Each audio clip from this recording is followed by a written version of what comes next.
आणि आपण जर बघितलं क्राईम अगेन्स्ट विमेन, महिलांच्या विरुद्ध जे अपराध आहेत त्यामध्ये महाराष्ट्र 9व्या क्रमांकावर आहे. तिथेही पहिल्या क्रमांकावर आपण नाही.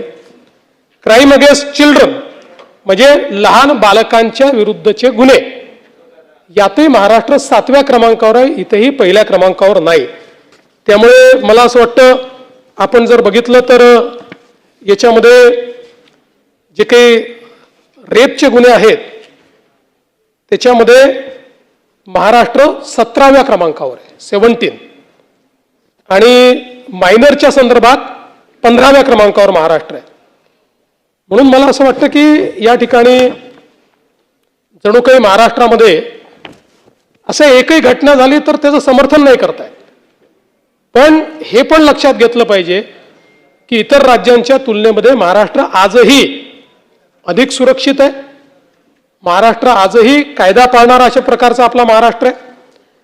आणि आपण जर आता क्राईमचं स्टॅटिस्टिक्स दिलं म्हणून सांगतो की मे 25 ते मे 26 अशी जर आपण तुलना केली तर त्याच्यामध्ये विनयभंग 374 ने कमी, दुखापत 187 ने कमी, जबरी चोरी 271 ने कमी, घरफोडी 295 ने कमी, चोरी 384 ने कमी आणि गुन्हे उघडकीस येण्याचं जे प्रमाण आहे